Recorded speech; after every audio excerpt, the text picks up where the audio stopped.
내 감정을 읽는 시간. 집착하면 병이 된다. 우리가 숨을 들이마시고 내쉴 때의 심장박동수는 달라집니다. 들숨일 때에는 교감신경계가 움직여 심장박동수를 올리고 날숨일 때에는 부교감신경계에 변화가 일어나 심장박동을 늦추지요. 자신이 자주 긴장한다고 느낀다면 날숨을 의식적으로 더 길게 뱉어보세요. 명상가들이 숨을 먼저 잘 뱉어야 잘 들이쉴 수 있다고 말하는 것도 이와 비슷합니다. 대중에게 명상법을 가르치고 전파하는데 열정적인 티베트의 승려 욘게이 민규르 림포체가 한국에 왔을 때 이런 얘기를 한 적이 있습니다. 몇 달 전에 저희 할아버지가 돌아가셨어요. 떠날 때가 거의 다 와갔다면서 가부좌를 틀어 앉으시더라고요. 제가 그때 앞에 앉아 있었죠. 할아버지가 호흡하시는 걸 지켜봤어요. 날숨, 둘숨, 날숨, 둘숨, 날숨, 둘숨. 그런데 서서히 날숨이 더 길어지더군요. 길게 숨을 뱉으시고 짧게 들이쉬고. 들숨은 희미해지고 점점 날숨이 더 길어지면서 이틀이 지났어요. 결국엔 들숨 없이 날숨만 쉬시더라고요. 날숨만 남은 그때 할아버지는 앉은 자세 그대로 천천히 오른쪽으로 기울어지셨어요. 그렇게 가셨죠. 호흡이 더 이상 이루어지지 않는 육신의 정지. 사람들은 이것을 죽음이라고 하지요. 림포체의 말을 들으며 내게 떠오른 생각은 삶과 죽음이 따로 있지 않다는 것이었습니다.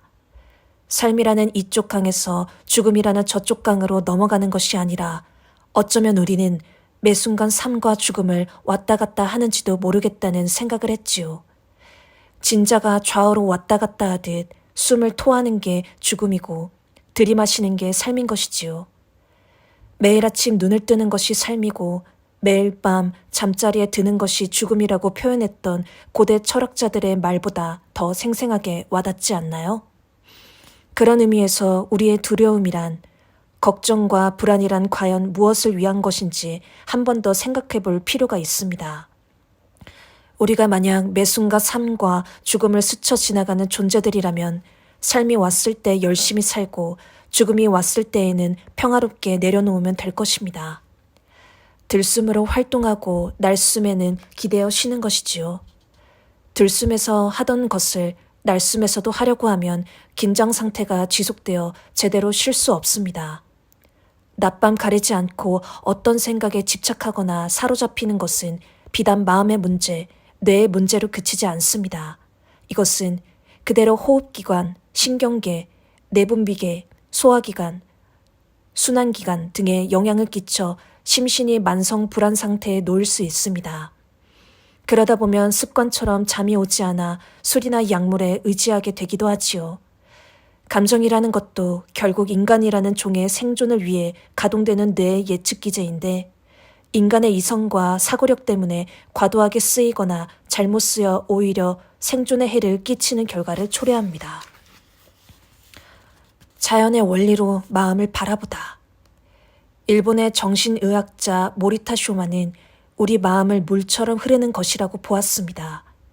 즐거웠다가 시무룩해지고 짜증을 내다가 슬퍼하기도 하는 인간의 감정은 날씨처럼 변화무쌍하게 일어났다가 사라지는 것이므로 집착하거나 문제 삼을 필요가 없다고 했지요. 내가 왜 이렇게 우울하지?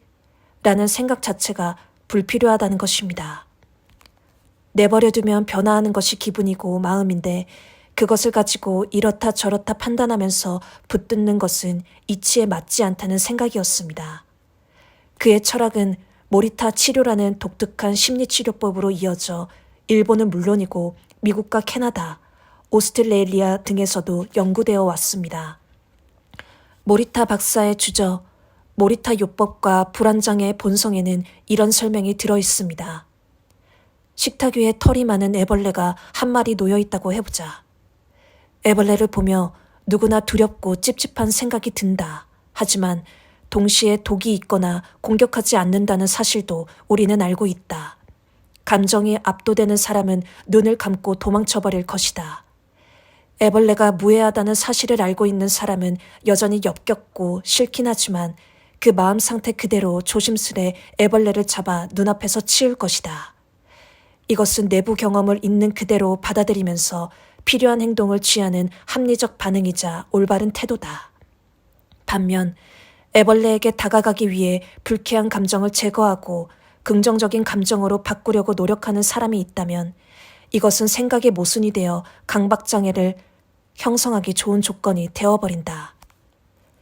모리타 박사는 이런 상황에서 애벌레에 대한 불편한 감정을 좋은 감정으로 바꾸려고 애써 노력하지 말라고 합니다. 다만 내 안에 불편한 마음이 올라온다는 사실을 깨닫고 그것을 있는 그대로 받아들이되 지금 필요한 행동을 하는데 중점을 두라는 것이죠. 이처럼 있는 것을 알아차리고 그대로 받아들이면서 내 목적에 필요한 행동을 하는 것.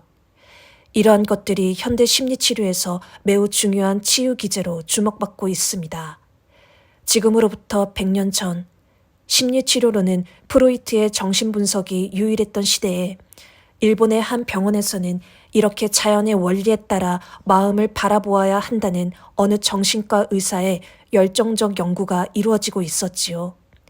모리타 박사의 정신의학적 관점은 부정적인 것을 제거하고 좋은 것만 취하려는 현대인들에게 매우 의미심장한 메시지를 던집니다.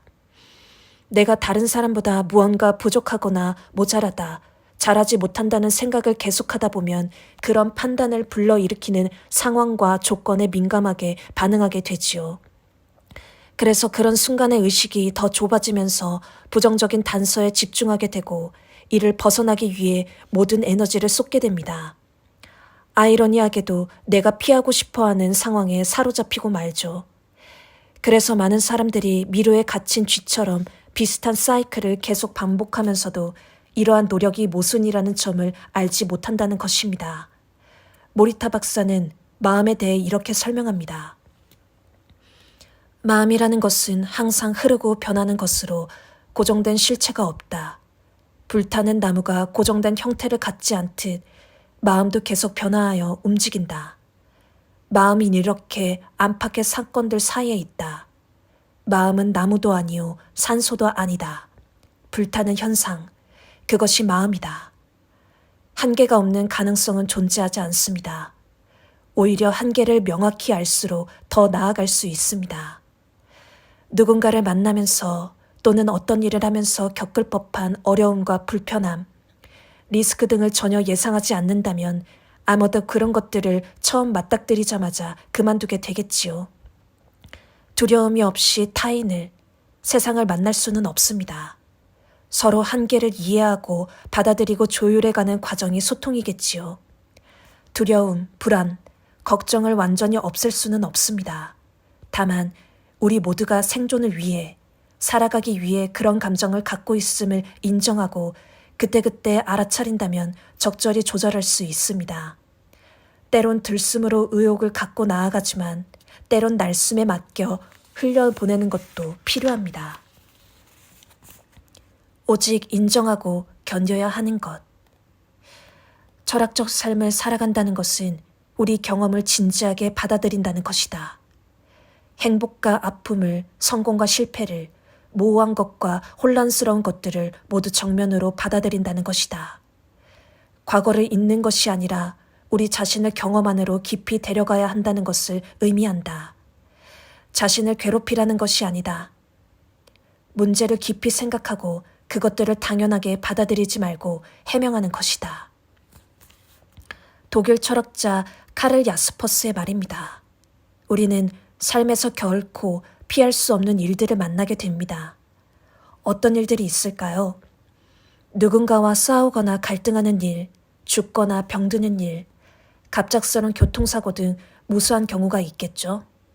야스퍼스는 출생과 죽음, 고통과 다툼, 삶의 우연 등 우리가 변화시키거나 피할 수 없는 상황을 가리켜 한계 상황이라고 했습니다.